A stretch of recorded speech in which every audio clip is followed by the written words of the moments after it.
네, 정치마수다 시작하겠습니다. 윤희석 국민의힘 선임 대변인, 김상일 정치평론가 두 분과 함께하겠습니다. 어서 오십시오. 네, 안녕하세요. 어제 대통령실 인선 평가부터 해보겠습니다. 오선 정진석 의원이 신임 비서실장에, 또 홍철호 전 의원이 신임 정무수석으로 발탁. 자, 두 분은 어떤 대목을 주목하셨습니까? 저는 뭐 대목이라기보다는 인사를 딱 보고서 야, 참 사람 안 바뀌는구나 이런 생각이 든 게요. 어쨌든 개인적인 변화를 위한 노력은 보였어요. 예? 뭐 형식이라든가 예. 직접 나오신 거, 그다음에 뭐 태도라든가 그러니까 뭐 이렇게 대통령의 개인적인 변화에 예, 대해서는 변화 노력은 상징적으로 보였어요. 좀 보였는데, 예. 근데 굉장히 중요한 총선 민의에 대한 화답이라는 측면에서의 내용물은 너무 형편이 없었던 거예요. 모르겠습니다. 제가 정진석 비서실장의 개인적인 능력은 뭐 차치하고라도 기본적으로 총선 민의는 메시지를 변화한다. 그다음에 소통한다. 협치한다. 그리고 포용적으로 넓혀간다. 통합적으로 운영한다. 이 메시지를 보고 싶어 하는 거잖아요. 근데 친윤이에요. 친윤이라는 부분. 그리고 예. 이 정부 출범의 공신이고, 그 다음에 그 당을, 국민의힘을 거의 일렬로 세운 장본인이에요. 그것도 그냥 일렬도 아니고 다리미로 빳빳하게 다린 일렬로 세워서, 그 다음에 당의 룰도 100% 당원으로 바꿔가지고 구조도 그렇게 만든 장본인이고, 그리고 저희 당을 향해서 한 그동안의 막말의 기억도 상당히 저희한테 또 많아요. 그렇기 때문에 이걸 가지고 국민들이 변화로 읽을 수 있나? 그러면은 대통령께서 변화의 메시지는 중요하지 않다고 생각하나? 예. 이런 어떤 내용의 실망? 그러나 어쨌든 개인적인 변화에 노력을 하려는 모습은 보여서 그나마 좀 다행이었다. 이런 말씀은 드립니다. 알겠습니다. 여당 대변인의 시각은 다르실 것 같은데요. 어떻게 평가하시겠습니까? 그 야당 쪽에 계신 분들은 참 편해요. 공격하시면 되니까. 대통령이 비서실장을 임명하는 인선이었습니다. 그렇다면은 대통령과 가장 지근거리에서 근무하실 분을 뽑는 거기 때문에 말씀하신 어떤 협치라든지 이런 것이 물론 관여가 된 인사라고 봐야 돼. 저는 그렇게 봅니다. 국회에서 오래 활동하신 분이기 때문에 정무형이고.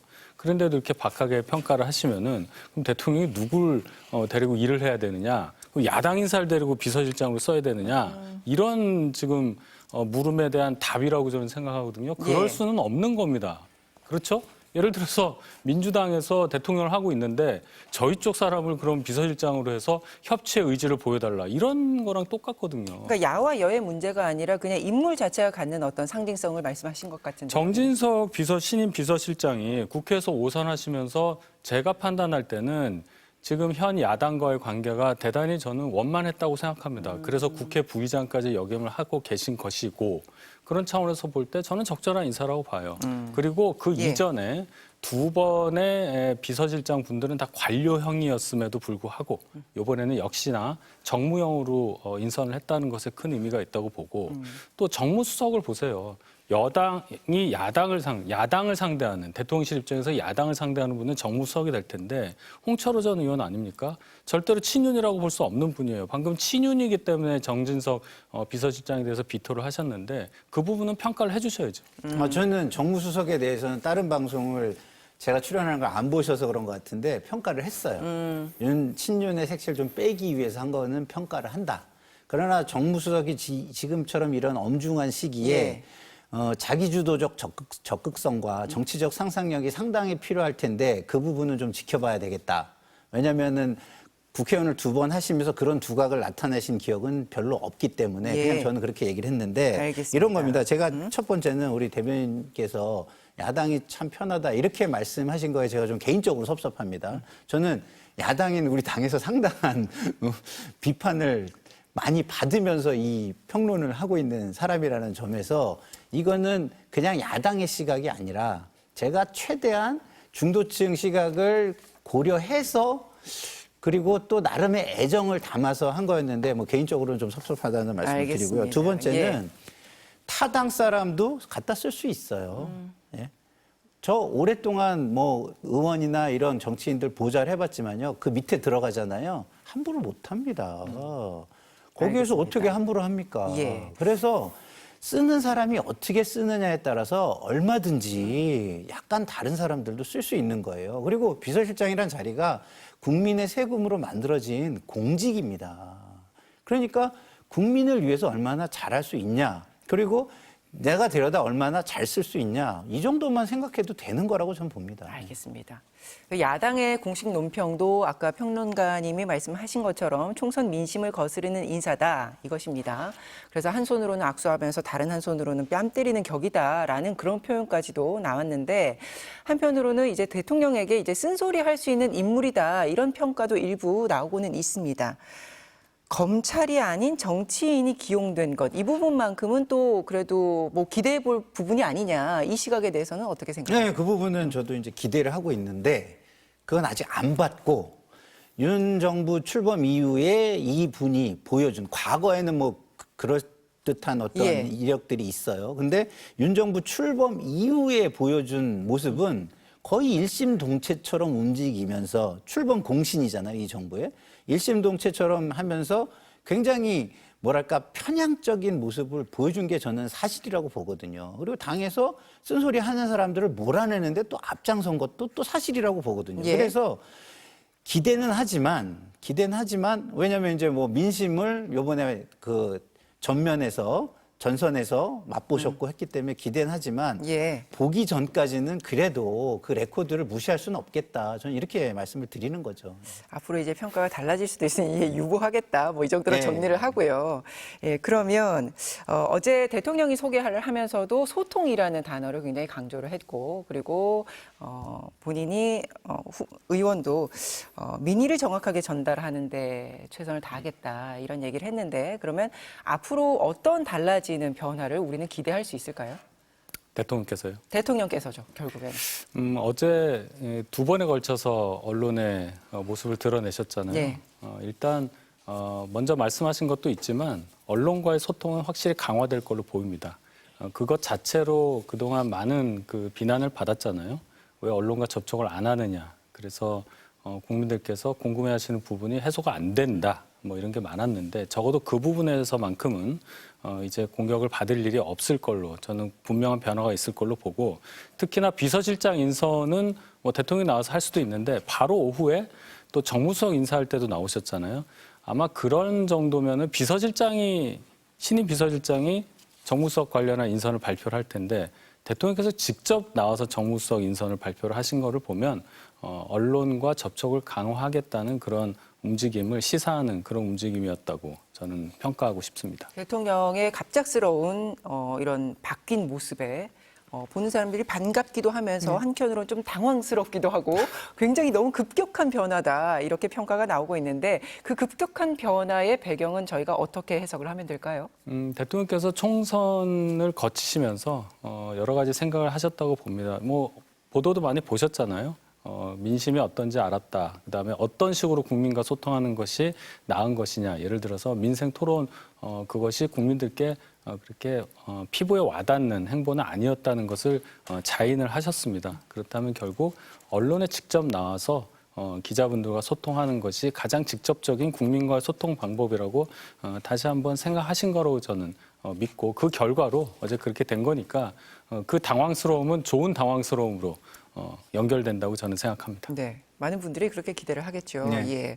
어제 대통령의 언급 중에 정치하는 대통령, 소통 이 단어들이 핵심 키워드로 이제 화제가 됐습니다. 그럼 앞으로 대통령이 달라지는 모습을 보이겠다라는 신호로 우리는 받아들이면 될까요? 네, 저는 뭐 그렇게 받아들이고요. 네. 그게 진정성과 적극적인 어떤 실천으로 이어지기를 바라면서 기대하면서 보는 것이죠. 그러니까 그동안은 검사의 정체성을 너무 많이 가진 정치인이었어요. 그러니까 검사의 정체성을 좀 빼는 모습으로 가겠다. 그러니까 검사의 정체성이란 그런 거잖아요. 모든 시각을 옳고 그름으로 보는. 아니, 옳은데 왜 이게 안 돼? 이게 옳은데 왜 딴소리를 해? 뭐 이런 건데, 정치인의 정체성은 다름이죠. 다르니까 필요성, 이게 더 필요하다. 당위성, 이게 더 지금 이게 당연한 거다. 이런 거를 설득을 통해서 공감대를 넓히고 그래서 많은 사람이 한 곳을 바라볼 때 그게 방향이라고 하는, 내가 옳으니까 이게 방향이다가 아니라 민주주의 체제는 많은 사람이 한 방향으로 바라보게 만들고 바라보는 걸 따라가는 게 민주주의잖아요. 그래서 그럴 때 그게 옳은 방향이라고 말할 수 있는 정치인의 정체성을 조금 더 배워나가겠다 내지는 길러나가겠다. 뭐 이런 걸로 저는 기대를 하고요. 네. 뭐 굉장히 흥미진진하게 좀 지켜보고 싶습니다. 그렇습니까? 그 2주 뒤에 윤 대통령 취임 2주년인데 기자회견 가능성 그리고 도어 스태핑 재개 가능성 일부 언론들이 이렇게 가능성을 다루고 있던데 대변인님께서 보시기에는 대통령이 이제 소통 방식이 바뀐다는 거를 어떻게 우리가 체감하게끔 하시는 게 좋을 거라고 생각하세요? 국민들께서 적어도 불통이라는 단어를 떠올리시지 않을 정도의 소통이 이루어질 거라고 봅니다. 당장 5월 10일이면 취임 2주년이잖아요. 2주년 기자회견 할 거냐 말 거냐 이제 거기에 집중이 되는데 아마도 지금 제가 볼 때는 기자회견 하실 가능성이 훨씬 높다고 보고요. 도어 스태핑 말씀하시는데 이제 거의 매일 있었잖아요. 그래서 그 과정에서 부작용이 좀 있어서 그 아주 형식 파괴, 국민들이 좋아하실 만한 이벤트였음에도 결국은 안 할 수밖에 없는 상황이 됐는데 매일은 아니더라도 그래도 드문드문이라도 자연스럽게 기자분들과 접촉을 해서 국민들께서 아, 대통령이 지금 이런 생각을 하고 있구나. 대통령 상황이 이렇구나. 아실 정도의 소통은 충분히 가능한 상황이라고 봅니다. 알겠습니다. 어떤 방식 제안하신다면요? 저는 방식은 도어 스태핑 이런 거 굉장히 좋은 것 같아요. 그걸 지켜오셨으면 참 좋았겠다. 물론 위기의 상황이 있었겠지만 또 상황이라는 건 계속 반전이 일어나게 돼 있거든요. 그러면 인내하셨으면 또 좋은 평가를 받았을 것 같다. 이런 생각을 저는 하기 때문에 물론 횟수를 줄인다거나 좀 그 운영 방식을 좀 바꾼다거나 이럴 수는 있겠죠. 근데 결국 중요한 건 이거 아니겠습니까? 소통을 누구를 위하여 하는가? 소통은 국민을 위해서 한다라고 한다면 나를 위해서라고 하면은 필요한 것만 하거나 귀찮은 건 안 하고 편안함을 추구하겠죠. 근데 국민을 위해서라면 조금의 귀찮음은 감수할 수 있는 어떤 방식들이 나올 수 있다. 그래서 결국은 누구를 위하여 이걸 머릿속에 두고 계신다면 얼마든지 방식들은 다양하게 펼쳐질 수 있고 그다음에 진정성을 거기서 인정받을 수 있을 것이다. 이런 생각이 듭니다. 알겠습니다. 이번 주로 예정되어 있는 영수회담 이야기를 하기 앞서서 이거 짧게 여쭤보면 한동훈 전 위원장과 대통령의 오찬 회동은 일단 무산이 됐는데 다시 재추진될 가능성이 있습니까? 어떻게 보세요? 충분히 가능하죠. 이게 지금 한동훈 비대위원장이 현직이라면 뭔가 정책 해석도 있고 하겠지만은 위로의 자리였는데 건강상의 이유로 안 된 거 아니겠어요? 또 단독도 아니고 여러 비대위원들하고 만나는 자리였는데 건강상의 이유로 그게 좀 안 됐다 이렇게 해석을 하게 된다면 결국 뭐 추후에 그런 자리 마련하는 것은 그렇게 어려워 보이지 않아요. 여당 대표가 대통령의 회동 제안을 사실상 어떤 이유에서든 거절하는 게 굉장히 이례적인 장면이라서 그 뒤에 굉장히 많은 해석들이 지금 뒤따르고 있고 그래서 과연 이제 앞으로 회동이 다시 재추진될 수 있을 것인가 이렇게 질문이 이어지는 거거든요. 그렇죠. 예. 그런데 모두를 위해서 재추진되는 게 맞다. 모두를 위해서? 대통령을 위해서도 마찬가지입니다. 왜냐하면 홍준표 시장이 이 총선 참패의 책임을 올고지 전부 다 한동훈 비대위원장의 잘못으로 쏟아 부었어요. 그 표현까지도 굉장히 너무나 강하다 못해 참 너무 직설적인 표현이 많았죠. 듣는 사람이 짜증날 정도의 표현으로 부었어요. 그러면 국민들은 이게 대통령의 뜻이야? 대통령이 왜 이러지? 이런 거 아니에요? 네. 그러면 한동훈 비대위원장을 만나서 위로하는 게 좀 더 포용적이고 여유로운 모습으로 보일 거예요. 지도자답고. 한동훈 비대위원장은 지금은 자신의 어떤 메시지 그리고 어떤 섭섭함을 표시할 수 있지만 이것이 길어지면 홀로서기라는 해석이 나오잖아요. 네. 홀로서기라는 게 무슨 뜻입니까? 갈등을 의미하는 거예요. 결국에는. 그럼 이 갈등이 임기 3년 남은 대통령과 계속 커져가지고 본인이 좋을까요? 전 좋지 않다고 봅니다. 그래서 그런 의미에서 서로에게 다시 모두에게 만나는 것이 좋겠다. 좋다. 알겠습니다. 윤석열 제가 이거 전제가 잘못됐어요. 지금 제가 얘기했잖아요. 현직이 아니라고. 현직이면 지금 하신 말씀이 어느 네. 정도 맞겠는데 이미 자리를 물러난 분이에요. 맞아요. 그렇죠. 그러니까 지금 현직을 전제라고 말씀하시니까 제가 동의를 하기가 어렵습니다. 어떤 부분이 현직을 제가 그러니까 전직이니까 아니 두 분의 갈등이 예. 뭐 모두에게 뭐 미래 좋은- 권력이잖아요. 그러니까 미래 권력이라고 여기서의 말씀하시는데 모두는 한동훈 전 비대위원장과 물론 대통령이 이거를 두 인물을 얘기하는 것 제가 같습니다. 얘기하는 것은 예. 이걸 갈등 양상으로 보는 것 자체가 논리적이지 않다는 거예요. 그렇게 현직이 보세요? 아니기 때문에 뭐 1차, 2차 뭐 이런 얘기 있었지만 그거하고는 다르잖아요. 이건 3차가 될 수 없는 거예요. 현직이 아니기 때문에.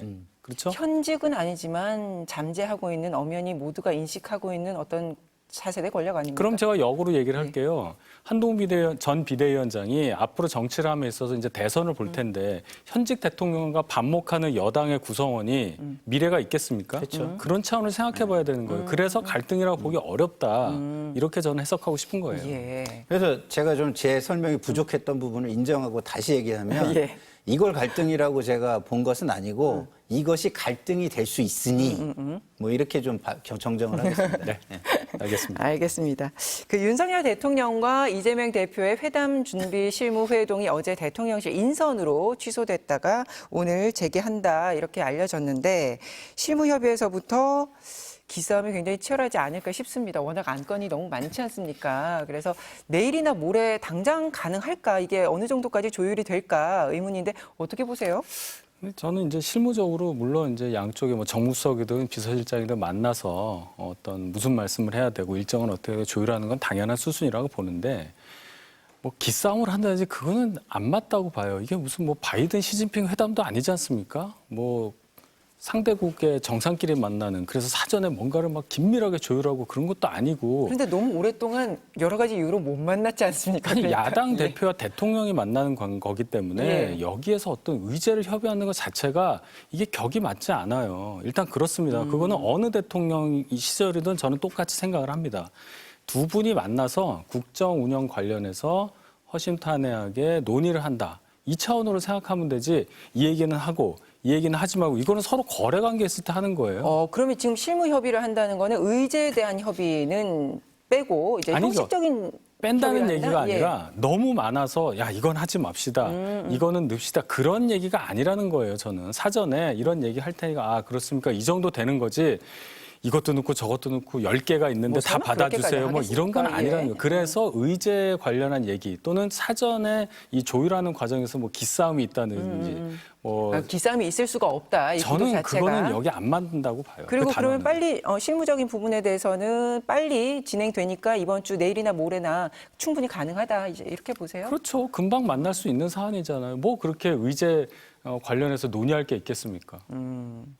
대통령이 네. 이번 회담 자리는 이재명 대표의 얘기를 많이 듣기 그렇죠. 위해서 네, 내가 마련한 네, 것이다라고 어제 이제 언급을 네, 했기 때문에 네. 사실상 뭐 굉장히 구체적인 어떤 네. 실무적인 협상을 통해서 결론을 도출하는 그건 그런 일은 아니죠. 별로 없지 않겠냐 네, 또 네. 이런 관측도 있는데요. 그러니까 지금 윤희석 대변인 말씀에 저는 좀 동의해요. 왜냐하면 국가의 지도자가 야당 지도자를 만나서 그 민심을 청취하고 그동안 잘못된 거에 대한 부분이 있다면 예. 그 부분도 겸허한 마음으로 뭐 받아들이고 이런 자리 아니겠습니까? 그런 자리이기 때문에 기싸움은 있기가 쉽지도 않고요. 있으면 이거는 여권에는 무조건 불리한 겁니다.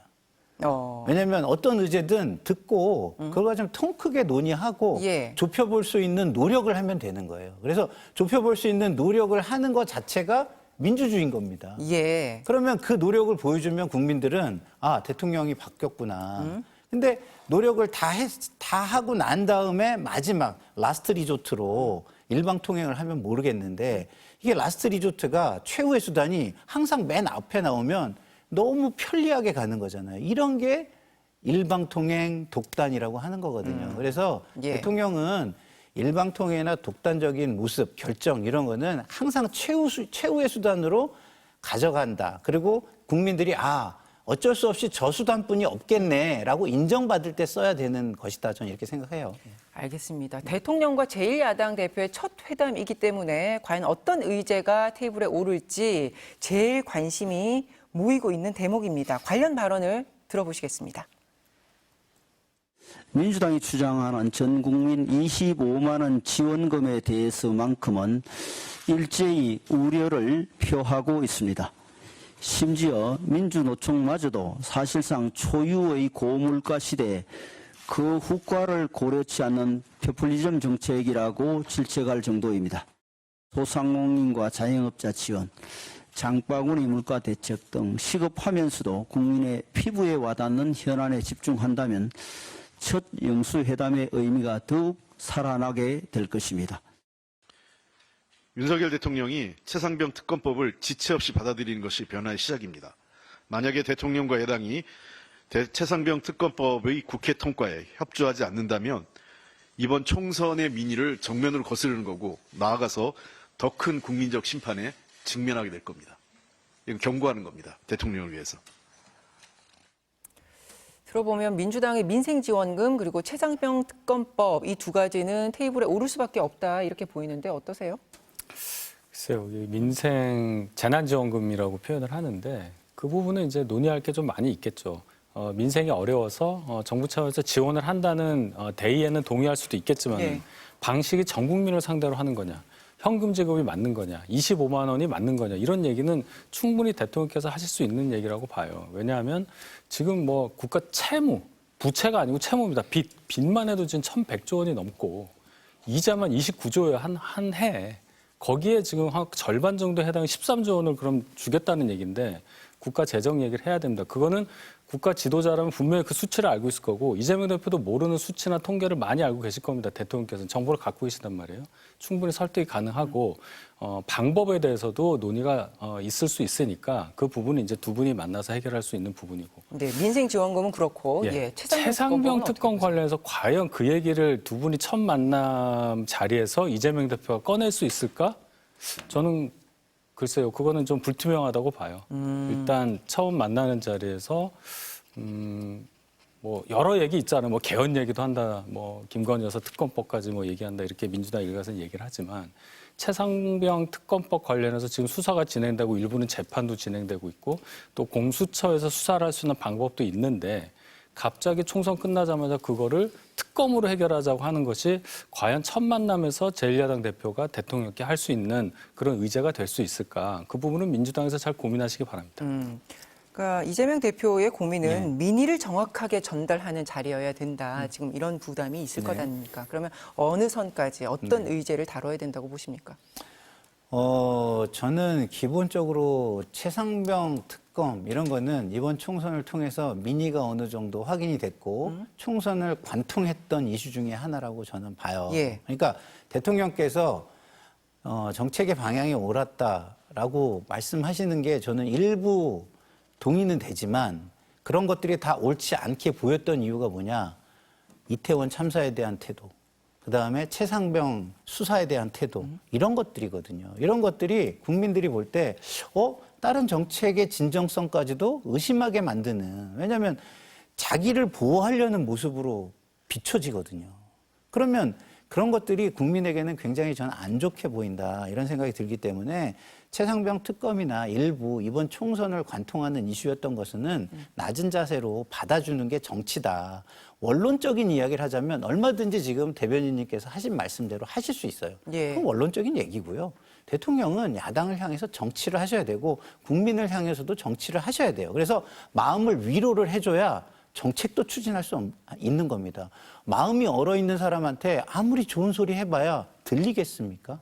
공감이 되겠습니까? 그래서 저는 정치를 하셔라 이 말씀을 드리고 싶고요. 그다음에 민생회복 지원금도요. 저는 물가 우려되는 게 사실입니다만 그럼에도 불구하고 지금의 이 고물가가 공급 사이드가 훨씬 요인이 큰 거 아닌가. 그렇다고 한다면 시장에 돈이 너무 안 돌아서 내수 촉진이 안 되는 건 아닌가. 이런 부분은 좀 고민할 필요가 있다. 근데 그럼에도 불구하고 전 국민에게 주는 건 저는 진보의 정책이 아니라고 봐요. 예.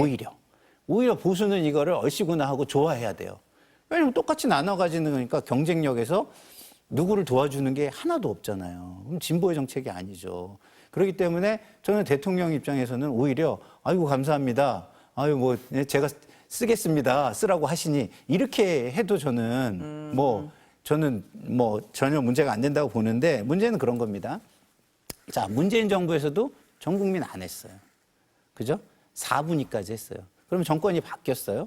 바뀌었으면 이 정부에서는 우리의 주장만 하지 않는다면 3분위로 줄일 수도 있고 2분위까지로 줄일 수도 있고 금액도 또 좀 더 집중을 하니까 1, 2분위가 어렵다고 하면 좀 더 그쪽에 집중해서 주는 방식도 취할 수 있겠죠. 그래서 저는 이거는 무조건 아니다라고 말할 건 아니고 지금 민생이 어려운 건 또 사실이니까 슬기롭게 대화로 풀어가셨으면 좋겠다 이런 생각이 듭니다. 예. 그러니까 어떤 안건이든지 그걸 접근하는 방식에 따라서 이게 뉘앙스가 달라질 수가 있는 건데 이재명 대표 입장에서는 김건희 여사 특검법까지도 이번 총선에서의 민심은 이런 겁니다. 대통령님. 이걸 충분히 이해하고 계셔야 될 것 같습니다. 이건 충분히 야당 대표로서 할 수 있는 얘기거든요. 그럼 민주당에서 예. 고민하시라고요. 예. 그거는 저희가 그렇게 해주세요라고 얘기하는 게 아니잖아요. 예. 예. 그래서 충분히 가능성이 있어 보이지 않냐. 여기에 대해서는 어떻게 생각하시냐. 모르겠습니다. 제가 민주당이 예. 있어 보질 않아서 예. 거기까지 예상하는 거는 무리고요. 다만 첫 만남에 이재명 대표가 대통령을 만나는 그 과정과 만나서 무엇을 국민께 드려야 될까를 생각하시는 그게 제일 중요하잖아요. 예. 그렇다면은 거기까지 얘기할 상황은 아니라고 저는 판단을 합니다. 그 민주당의 여러 제안을 듣고 고려해보자, 또 논의해보자, 뭐 이 정도의 결론이 나온다면 회담 성과에 대해서 비판이 나올 수도 있습니다. 그래서 어떤 결과면 첫 회담이 성공적이었다, 이런 평가를 받을 수 있을까요?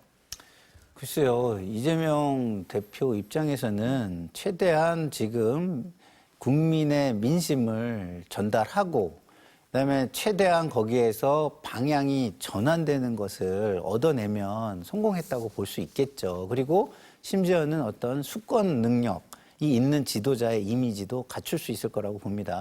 근데 대통령과의 만남은요, 대부분 그동안 예. 야당한테 유리한 상황은 아니에요. 굉장히 불리한 상황입니다. 근데 요번은 대통령께서 굉장히 많이 거절을 했고 심지어 피의자로 취급을 하면서 거의 인정을 안 해주는 상황이었었기 때문에 저는 그거에 대한 기대가 국민들에게 그렇게 높지 않을 거라고 봐요. 그렇기 때문에 오히려 허심탄회하게 민심을 가감없이 전달하는 걸로도 충분히 저는 성과가 있다. 오히려 들어가서 싸우고 나오면 그게 양쪽에 더 좋지 않을 것이다. 저는 이렇게 봅니다. 네, 대변인님은 어떻게 하면 이게 성공적인 회담이었다, 결과론적인 평가를 받을까요? 뭔가 한 목소리 나오는 게 조금이라도 있으면 성과가 있는 거죠. 일단 만나셨다는 것 자체가 저는 성과라고 봐요. 만나시게 되는 그 순간. 그래서 두 분이 포토라인에서 같이 손을 잡고 악수를 하고 그런 과정부터 국민들의 마음을 녹일 수 있는 상황이 될 거고 또 두 분이 이제 대화를 하시면서 서로 간에 가졌던 생각들을 교환하면서 결국 지금 중요한 의제들, 민주당에서 뭘 들고 올지는 모르지만은 거기에 대해서도 대통령께서 공감하시는 부분이 분명히 있을 거거든요. 예. 그게 성과가 되겠죠. 그러니까 하나 정도라도 합의점에 이르는 네. 어떤 결과를 도출한다면 그게 네. 성공적일 텐데 예. 그 가능성이 가장 높은 게 아까 민생 지원금 같은 거 약간 강론으로 들어간 부분에 있어서는 차이가 있을 수 있지만 큰 그림에서 그 주제는 가능할 수도 있다. 저는 가능할 수 있다고 봐요. 방법론에서 차이가 있을 수 있는 거지. 물론 민주당의 이재명 대표가 총선 과정에서 전 국민 25만 원, 13조 원 얘기를 계속했기 때문에 거기서 이제 후퇴하는 거를 어떻게 받아들일까는 모르겠으나 민생이 어렵다는 것에서는 여야 공히 생각을 하기 때문에 방법론 차원에서 조금만 생각을 달리해서 합의점을 찾아간다면 충분히 국민들께서 이건 성과라고 느낄 수 있을 만한 결과물이 나온다고 저는 봅니다. 아니, 조금만 보태면요. 이런 거예요. 제가 아까 얘기했잖아요. 과거하고 다른 상황이라고. 지금 대통령에 대한 인식이 되게 좋지 않고 대통령께서 이재명 당대표를 대한 그동안의 태도가 굉장히 바르지 않았다고 저는 봐요. 그렇기 때문에 국민이 많이 기대하지 저는 않을 거라고 보고요. 기대감이 별로 없을 것이다. 네, 그래서 오히려 여기에서 성과가 있는 게 여당에 유리한 거지 성과가 만약에 없잖아요. 그러면은 이재명 당대표는 지금 거야의 힘을 마음껏 쓸 수 있는 명분을 얻어오는 꼴이 저는 된다고 보거든요. 그렇기 때문에 오히려 일정 부분의 성과를 줘서 국민의 마음을 풀어주는 과제는 여권에 훨씬 더 심각하게 저는 있다. 저는 이렇게 좀 보여지거든요. 알겠습니다. 총리 인선은 어떻습니까? 총리 인선이 시간이 걸릴 것 같다. 이재명 대표와의 회담에서 총리 인선을 함께 논의할 뜻으로 이 얘기를 하신 것이다. 뭐 이렇게 또 해석을 하던데 어떤 의미라고 보면 됩니까? 어제 기자분들하고 만나는 자리에서 대통령께서 발언을 하셨죠. 총리 인선 관련해서도 얘기가 있을 거다라고 얘기를 하셨잖아요. 결국 총리는 국회 인준을 통과해야 되는 거니까 결국 이제 결정권은 민주당에 있다고도 봐야 돼요. 그래서 인선 과정에서도 협의하는 것이 어떻게 보면 맞는 거라고 볼 수도 있습니다. 그런 말씀을 하신 거기 때문에 총리 인선 관련해서 그게 이제 성과가 될 수가 있는 거예요. 지금 상황에서는 국회에서 반대하면 안 되는 거니까 한덕수 총리가 계속 가는 뭐 그런 상황이 박근혜 정부 때도 있었잖아요. 그러니까 그것을 반복하지 않는 그것을 대화로 제1야당 대표와 해결한다. 그런 것도 하나의 성과가 될 수 있다고 저는 봅니다. 이재명 대표가 총리 추천 이 얘기를 본인이 스스로 먼저 꺼낼 가능성은 저는 있다고 없다고 보세요? 보죠. 그러니까 없다고 네. 보시죠. 예. 그러면 이제 그거는 이제 책임을 떠안겠다는 의미잖아요. 예. 근데 그거를 굳이 지금 이 어려운 상황에서 우리가 대신 책임져 줄게 이렇게 하지는 저는 않을 것 같고요. 대통령께 뭐 국민 통합적인 인사 그리고 야당에게 충분히 이렇게 배려할 수 있는 존중할 수 있는 인사를 해달라고 요구를 하겠죠. 원론적인 네, 정도로 그렇죠. 제안을 네, 하는 네. 것으로. 그러면 대통령은 뭐 그런 말씀을 하실 수 있겠죠. 뭐 그러면 뭐 몇 사람 좀 추천해 주세요. 뭐 이렇게 얘기는 할 수 있겠죠. 근데 이제 뭐 한 사람을 딱 찍어서 추천하세요. 이렇게 또 안 할 겁니다. 그러면 그게 또 굉장히 어디로 튈지 모르는 상황이 되는 거기 때문에. 예. 근데 복수 추천을 하라 그러면 또 굳이 그거를 할 필요가 없잖아요. 그래서 이 얘기는 제가 볼 때는 그렇게 쉽게 정치적 수사일 뿐이다, 이렇게 보세요? 결론을 내기가 쉽지 않을 거다. 오히려 대통령께서 몇 사람의 명단을 들고 와서 이런 사람들 중에서 좀 하려고 하는데 좀 이해해 줄 수 있는 분을 좀 이렇게 해달라. 뭐 이렇게 얘기한다면 쉽겠죠. 이재명 대표 입장에서는. 책임보다는 예. 그거는 그 책임 없으면서도 예. 어쨌든 이렇게 좀 뭘 베푸는 그런 모습이니까. 근데 그러지 않고 이재명 대표 쪽에서 적극적으로 뭐를 취하려고 한다? 그러지는 저는 않을 것 같습니다. 네. 동의하세요?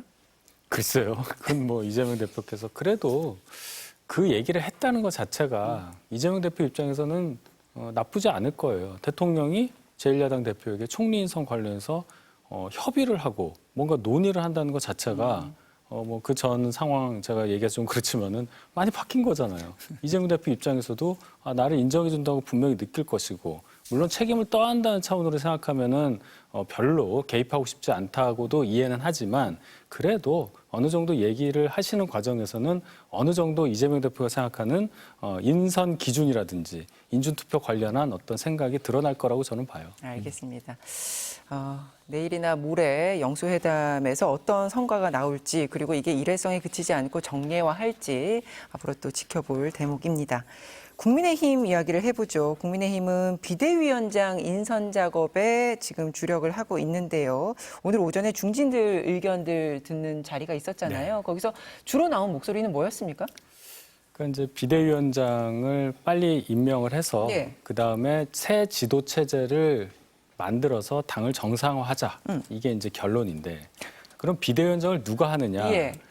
이렇게 하시겠다는 분이 없는 걸로 지금 그 발언 맥락을 보니까. 일단은 윤재욱 원내대표가 본인이 맡을 일은 없다. 예. 그리고 윤재욱 원내대표가 추천하는 것으로 정리가 예, 됐어요. 그렇습니다. 그래서 내일 오전에라도 지금 이 중진들의 의견을 모아서 내가 내일 오전이라도 발표하겠다. 지금 예. 거기까지 얘기가 나온 것 그렇습니다. 같던데 예. 그러면 이제 중진들의 의견이 모아진 인물들은 과연 누군가 5선 이상들로 뭐 예상이 된다 이런 얘기도 나오던데 글쎄 몇 이제 분 안 계셔서요. 저희가 이제 예. 뭐 6선도 계시고 예. 이제 뭐 5선도 있고 5선 분들은 4선 이상으로 넓히자. 또 4선 되신 분은 3선 이상으로 넓히자. 예. 그래서 이제 별로 이렇게 자원자가 없다고 제가 표현을 한 거고 윤재욱 대표의 고민이 시작이 되겠죠. 본인은 안 하시겠다고 했습니다. 대신에 지명 권한을 얻은 거니까 윤재욱 대표가 모든 것을 떠안고 한 분을 협의를 해서 내일 이제 발표가 될 걸로 저는 기대합니다. 기류는 어떻게 읽으세요? 몇 분으로 좀 추려지고 있어요? 제가 그거는 전혀 정보가 없습니다. 아, 그래요? 뭐 한간에서는 뭐 초선이 해야 되는 거 아니야 하지만 지금 상황에서 그러기는 어렵고 그래도 이 정도 경륜이면은 지금 상황에서 비대위를 이끌 수 있을 만한 분이다 하는 중진 중에서 한 분이 맞지 않으실까 생각합니다. 그러니까 이게 핵심이 지금 전당대회를 앞두고 네. 뭐 지금 바꿔야 될 부분들이 많이 있다 보니까 관리형으로 갈 것이냐, 혁신형으로 갈 것이냐 여기서부터 좀 의견들이 갈리고 있는 것 같아서 어떤 모습이 바람직해 보이세요? 저는 이번 총선 민의에 있어서 거기에 부응하지 못했던 모든 환부를 드러낼 수 있는, 그러니까 반성, 성찰, 변화에 있어서 악역을 충분히 할 수 있는, 뭐 악역이라고 하면 좀 그렇습니다만 어쨌든 진짜 자신의 어떤 진정성과 정치적 희생까지도 감내할 각오가 있는 예. 그런 저는 인사가 돼야 되고, 비대위원장은 그런 인사가 탄생할 수 있는 거를 준비할 수 있는 혁신 준비형 비대위, 뭐 저는 이런 게 돼야 되지 않을까. 그래서 이번 총선 민의를 올고지 받아 안는 네. 다름을 보여주는 어떤 시작, 다름의 시작, 예. 이게 되는 비대위와 새 지도부가 탄생하는 게 맞다, 이런 생각이 듭니다. 그러니까요. 수도권 일부 당선인 그리고 총선에서 낙선한 원외 조직위원장들 중심으로는 무조건 혁신형 비대위를 꾸려서 뭔가 새롭게 변화하는 모습을 지금부터 보여야 되고 그런 걸 기반으로 해서 새 지도부가 나와야 된다라는 목소리인데 분위기는 일단 관리형 비대위를 거쳐서 정식 지도부를 빨리 뽑자 이렇게 모이고 있다. 네. 그 맞습니까? 네. 그 기류는 맞아요? 예, 그렇게 보시는 게 맞겠습니다. 오늘 중진들, 물론 중진들의 의사가 다 당의 의사를 대변한다, 그렇게 볼 수는 없겠지만은 적어도 오늘 중진들의 의견을 모아보면 비대위를 꾸려서 빨리 새 지도부를 선출할 수 있는 전당대회를 준비하자, 이런 쪽으로 가기 때문에 그 비대위를 혁신형 비대위라고 할 수는 없겠죠. 혁신은 전당대회를 통한 새 지도부가 이끄는 것으로 그렇게 지금 총의가 모아지는 걸로 이해하고 있습니다.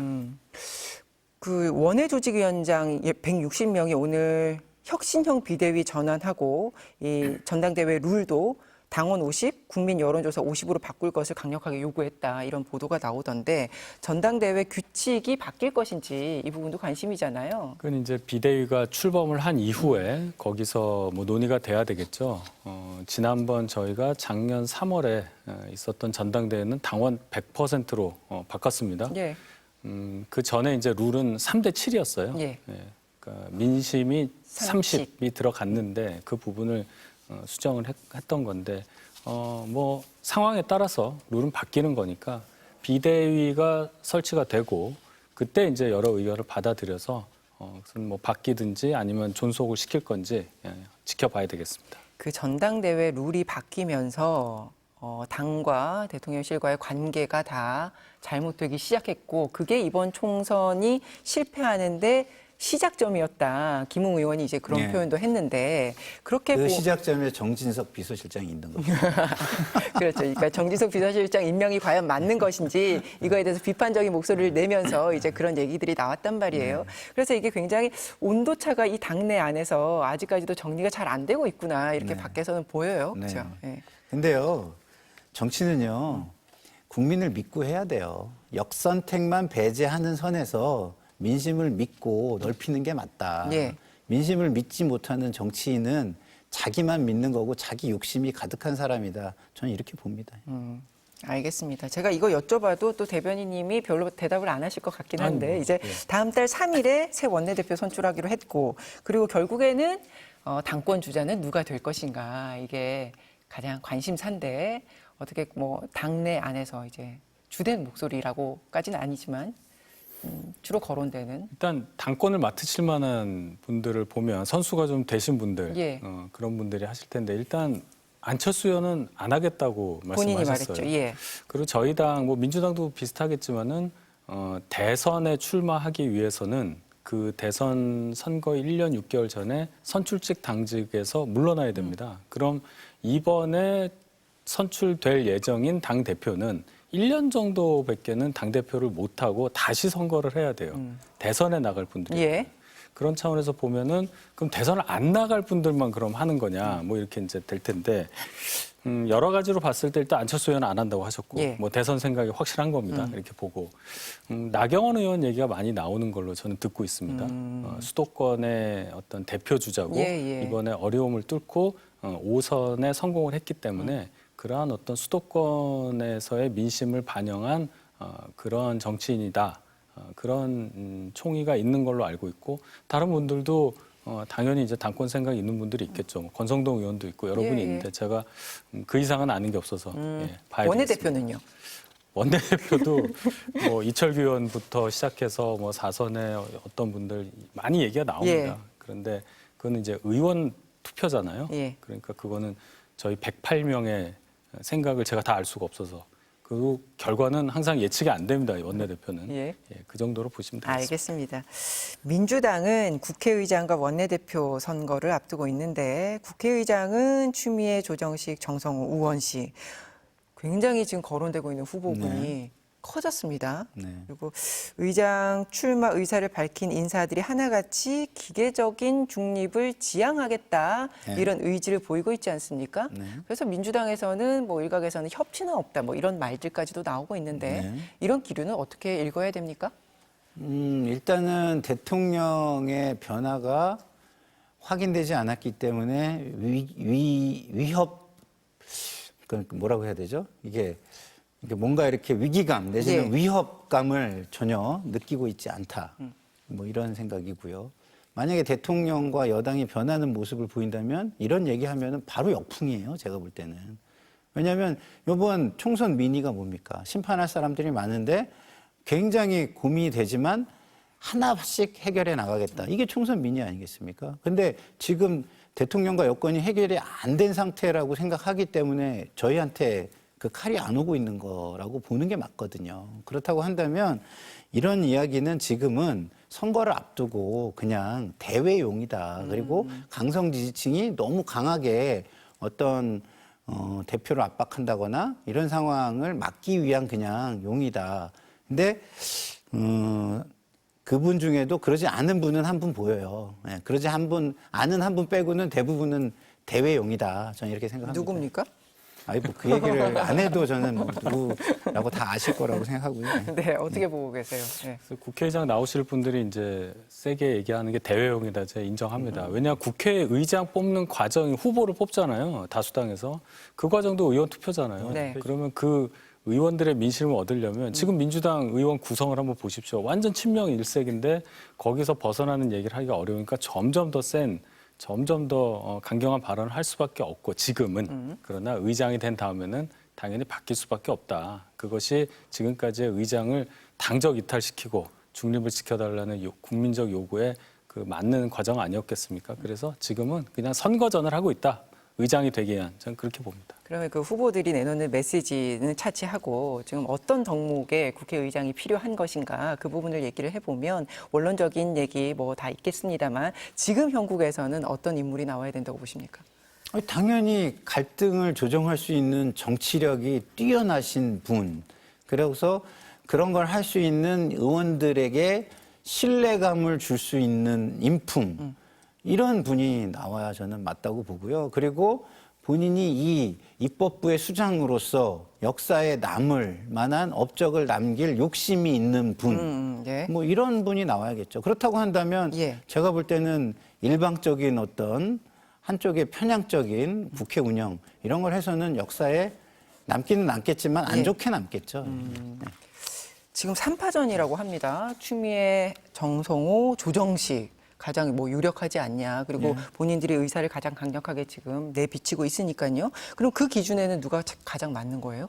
저는 지금 뭐 조정식 의원이 뭐 좀 대표의 의중에 있는 것으로 뭐 저는 이렇게 읽고 있다? 예, 전에 듣고 저도 좀 그렇게 생각하고 있습니다. 아, 예. 그러세요.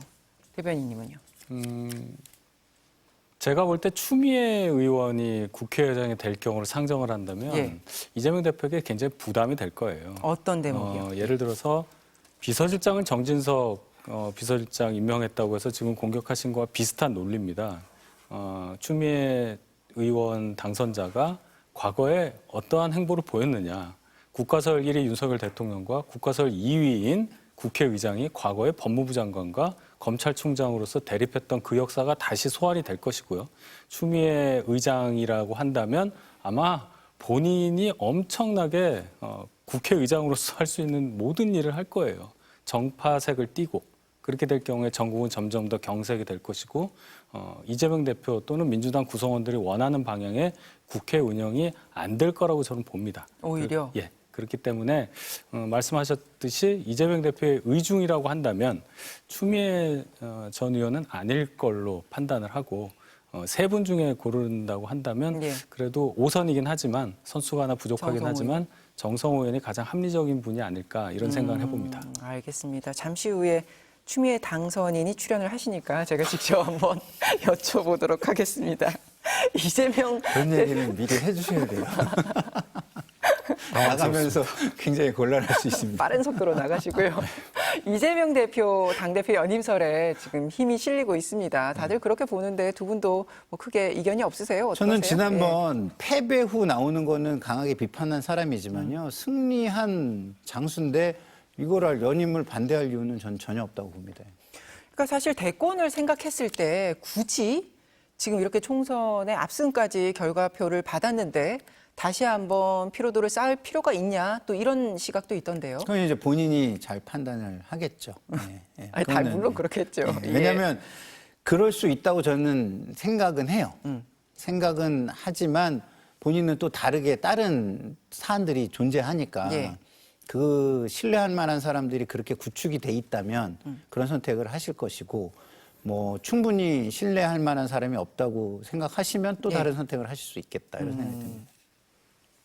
대표 연임. 제가 생각할 때는 이재명 대표, 제가 이재명 대표라면 당연히 연임해야 된다고 봅니다. 이재명 대표가 지금 의석수를 엄청나게 얻었고 또 본인하고 가까운 분들을 많이 국회에 입성시켜서 권력 기반이 대단히 탄탄하다고 하겠지만 역으로 생각하면 권력 기반이 약했기 때문에 그런 공천을 한 거라고 저는 봐요. 그러면 이재명 대표가 당대표가 아닌 그냥 평의원이었을 때 본인이 갖고 있는 사법 리스크 진행 상황에 따라서는 얼마든지 당내 상황이 바뀔 수가 있는 거거든요. 그래서 대표직을 놓는 것은 대단히 위험하다. 그래서 연임을 할 거다. 저는 그렇게 봅니다. 그래요. 알겠습니다. 끝으로 이 코인 논란이 있었던 김남국 의원 이야기도 짧게 해보면요. 이제 민주당과 민주연합이 합당하면서 민주당으로 김남국 의원도 복당을 하게 된다. 이런 소식이 들리고 있는데 비판이입니다. 어떻게 보세요? 국민 입장에서는 당연히 비판하시겠죠. 그리고 그걸 다른 말로 이야기하는 것 자체가 제가 볼 때는 비겁한 모습이라고 저는 생각하고요. 그리고 국민을 무시하는 행태다 이렇게 생각을 합니다. 국민을 존중하고 두려워한다면 이거를 최대한 동의를 구할 수 있는 방법을 찾든가 찾을 수 없다면 사실은 배제하는 것이 최초의 취지에 맞다 이런 생각이 듭니다. 제가 드릴 말씀을 대신하셔서 제가 드릴 말씀은 없는데 네. 당내에서는 모르겠습니다. 김남국 의원의 정치 생명은 적어도 국민에게는 제가 볼 땐 없어졌다고 판단하기 때문에 네. 크게 개의할 일은 아니라고 생각합니다.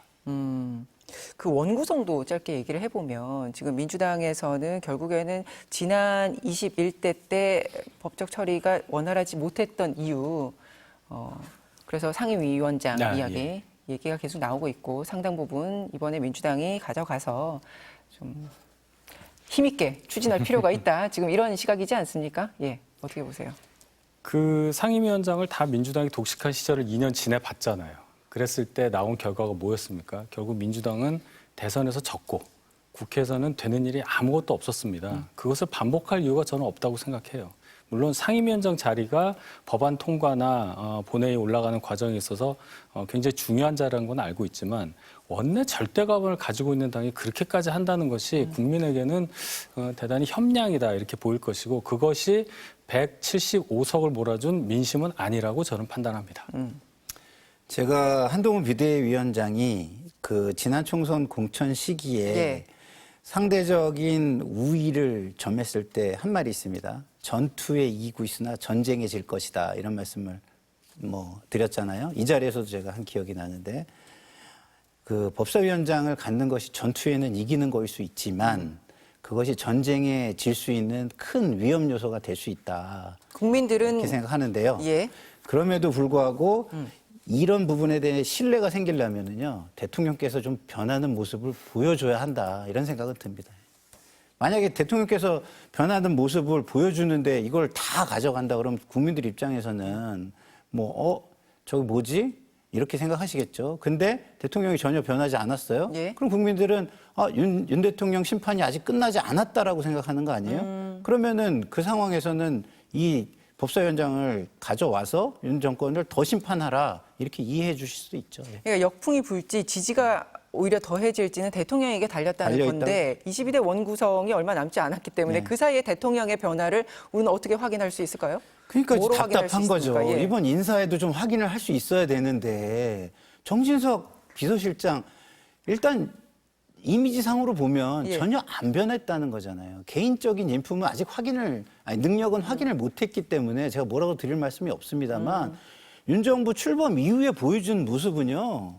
절대 신뢰하기가 어려운 상황이에요, 지금. 그러면 이게 신뢰할 수 있는 걸 보여주고 뭐 난 다음에 뭐 믿어라 해야지 그냥 무조건 믿어라 이런 건 국민에 대한 예의가 아니죠. 그러니까 이 짧은 시간이긴 합니다만 대통령의 어떠한 변화도 국민들이 확인하지 못한다면 차라리 정말로 힘을 갖고 산적한 법안들을 빠르게 처리하는 게 맞다. 이렇게 지지가 몰릴 수도 있다는 말씀이신데요. 국회 원구성까지 아직 뭐 한 달 이상 남아 있지 않습니까? 네. 5월 30날부터 개원을 예. 하니까요. 그 과정까지 충분히 국민들이 느끼실 수 있는 시간 된다고 봅니다. 일단 이재명 대표와 만나실 거 아니에요. 예. 그 다음에 판단이 있을 것이고, 그 다음에 언론과의 소통도 그 사이에 분명히 있을 가능성이 많고, 그런 과정을 통해서 국민들도 대통령에 대한 평가, 그것이 총선 전과 많이 달라질 거라고 보거든요. 그렇기 때문에 민주당이 4년 전과 같은 과오를 되풀이하지 말아 주십사 이런 부탁을 드리는 거예요. 그러니까 시간이 예. 많은 건 사실이에요. 원구성이 사실은요 그렇게 쉽게 되지 않습니다. 예, 그러면 6월 말까지도 갈 거예요. 뭐 시간,